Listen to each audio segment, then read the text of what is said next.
अस्सलामुअलैकुम रहमतुल्लाहि व बरकातुहू।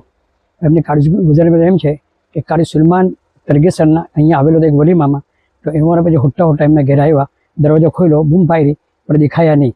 પછી એમ તેમ હોઈડા તો એક ગરીબ નલ્લો ગુલુબ હરગો. પછી એમને જોયા નીચે પલંગ પર પડેલા હતા, પલંગ પર બિસ્તર બી નીમલે, પલંગ ખાલી હતો, પડેલા હતા ને બદન પર કપડું બી એક ખાલી ઉપરનું કપડું, નીચે કપડું નહીં હતું ને બાલ બી ઝીરેના બગલના ને માથાના બહુ મોટા મોટા બાલ હતા, શકલ બી બદલાઈ ગયેલી હતી. પછી એવાળે મને ફોન કર્યો, તો પછી બીજે દિવસે મારા 3 સાથી લઈને હું આવ્યો. આવીને પછી બધું હોઈડો, અમે બી હોઈડો, અમને દેખાયા નહીં. પછી મોબાઈલથી હોઈડા મળ્યા, કોશિશ કરી ઉઠવાની પણ ઉઠાયું નહીં. એટલે પછી મેં ઉચકીને એમને એટલે ખુરશી સાફ કરી, પછી સાફ કરીને બેહાર્યા. પછી પાલ તો દાઢી લગીને લાગતા હતા, બધું સાફ કરીને ઝીરેના બધું સાફ, બગલના બધા બાલ સાફ કર્યા. પછી એવાળે બિસ્તર તો હતો જ નહીં, પછી એક ચદ્દર પર હુરાવલા એમને. પછી આ બિસ્તર પછી બનાવ્યો, પછી નવરાવ્યા, પણ કપડું નહીં હતું. પછી મારે લુંગી લેવો પડે, લાવીને લુંગી એમને પહેરાવી ને પછી એમને નવરાને એમ જ હુરાવી ચદ્દર પર. તેઓ કહેવા લાગે મારે ભૂખ લાગી. પછી અમે ખાવાનું મંગાવ્યું, એમને ખવડાવ્યું.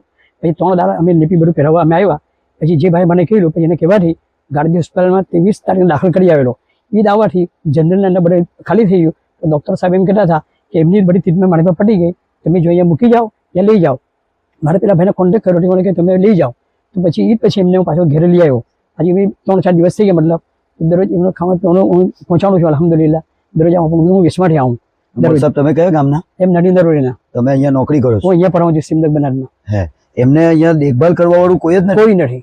એમના દીકરાઓ દીકરીઓ કોઈ નિમલે, એમને દીકરાઓ કોઈ નિમલે. એમને વાત ગુજરી ગયેલા, ભાઈ લોકો પાછળ રહેતા છે, પણ કોઈ આપણે બી સંપર્ક કરેલો. આજે આપણે ઘરમાં ગયા, કોઈ સંપર્ક કર્યો નહીં.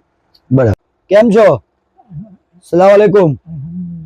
હે, શું નામ તમારું? અબુબકર. અબુબકર. હે, તો તમારે આવું છે અઠુણણ? ચામરાજ. હે, દવા કરાવીએ ને? આટલે ખાવાનું કોઈ પહોંચાડે તમારું જમવા માટે? હું લાવતો હતો આટલા દિવસ તો. હમણાં તમે લાવતા હતા, એના પહેલા એમને જ જાણતા. અને ઘરમાં કશું નહીં હતું. લોકોને એમ કહે છે પડેલું ખાવાનું, તમે બધું જે સાફ કર્યું ને અમારું મન જાણે. એવું? આ પગ તમારો આટલે સોજી ગયેલો છે? આ સોજી ગયેલો, આ પગ સીધો નથી થતો? આ સીધો નથી થતો? એ વળી ગયેલો. હા હા. હવે નીચે ક્યાં ફેંકે? કાચું છે, ક્યાં ફેંકે મુશ્કેલ છે. તો પણ એક્સરે લીધે તો નહીં કરે.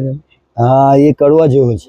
ઈશાભાઈ હવે છે ને એમનાથી બધી વાત કરી, એમાં કહેતા છે એમનું કોઈ કરવા વાળું નથી. આટલે જો આટલે કોઈ કરવા વાળું મળતું હોય, એમના પાસે ખર્ચાનો નહીં હોય, તો એમના ભાઈ લોકો ના કહેતા હોય તો એ ખર્ચો બી હું કરવા તૈયાર છું. એમને આટલે બી તમારે ટ્રીટમેન્ટ કરાવીને આટલે એમના પાસે પૈસા નહીં હોય તો એ મદદ કરું. એટલે અહીંયાથી પછી એમાં ના કહેતા હોય, પછી અહીંયા કોઈ કરવા વાળું ઘરનું નહીં હોય તો એમને અમે લઈ જાય.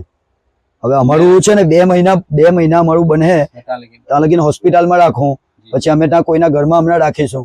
આવું કામ કરીશું. એમના ભાઈને પૂછ્યું મેં, હા, મોહમ્મદભાઈને. હા, એમાં રાજી હોય તો એમ કે અમને કઈ વાંધો નહીં.